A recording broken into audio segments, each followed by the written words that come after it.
মধ্যপ্রাচ্যের যুদ্ধের কারণে হরমুজ প্রণালী দিয়ে তেল সরবরাহ ব্যাহত হওয়ায় এশিয়ার বিভিন্ন দেশ ইতিমধ্যে কিচ্ছু সাধনমূলক নানা পদক্ষেপ নিয়েছে। এই প্রণালী দিয়ে যে তেল ও গ্যাস পরিবহন হয় তার প্রায় 90% গন্তব্য এশিয়া। বিশ্বের সবচেয়ে বেশি তেলও আমদানি করে এই অঞ্চল। ফলে হরমুজ প্রণালী দিয়ে তেল পরিবহন ব্যাহত হওয়ায় সবচেয়ে ক্ষতির মুখে পড়েছে এশিয়া। এ পরিস্থিতিতে এশিয়ার বিভিন্ন দেশে নানা সাশ্রয়ী পদক্ষেপ নেওয়া হয়েছে। থাইল্যান্ড সরকার মানুষকে শীতাতপ নিয়ন্ত্রিত যন্ত্রের ব্যবহার কমাতে স্যুটের বদলে হালকা পোশাক পরার আহ্বান জানিয়েছে। মিয়ানমারে ব্যক্তিগত গাড়ি একদিন পরপর চালানোর অনুমতি দেওয়া হয়েছে। লাইসেন্স নম্বর অনুযায়ী ঠিক করা হবে কোন গাড়ি কবে চলবে।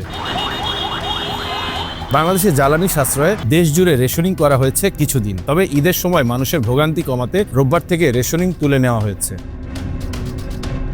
ফিলিপাইনের কিছু সরকারি দপ্তরে সপ্তাহে অন্তত একদিন বাসা থেকে কাজ করা বাধ্যতামূলক করা হয়েছে। দেশটির প্রেসিডেন্ট ফার্দিনান্দ মার্কোস জুনিয়র সরকারি কর্মচারীদের অপ্রয়োজনীয় ভ্রমণ নিষিদ্ধ করেছেন।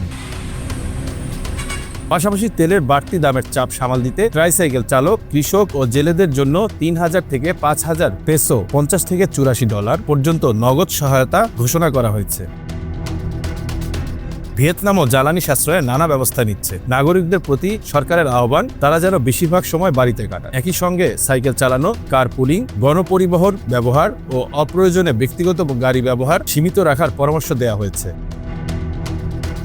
বুধবার সাপ্তাহিক ছুটি ঘোষণার মধ্য দিয়ে শ্রীলঙ্কায় এখন ৪ দিনের কর্মসপ্তাহ শুরু হয়েছে। নতুন এই নিয়ম স্কুল, কলেজ ও বিশ্ববিদ্যালয়ের জন্য কার্যকর হবে। তবে স্বাস্থ্যসেবা ও অভিবাসন সহ জরুরি সেবা প্রদানকারী প্রতিষ্ঠানগুলো এর আওতার বাইরে থাকবে। টানা 3 দিন ছুটি এড়াতে শুক্রবারের পরিবর্তে বুধবার অতিরিক্ত ছুটির দিন হিসেবে বেছে নেওয়া হয়েছে।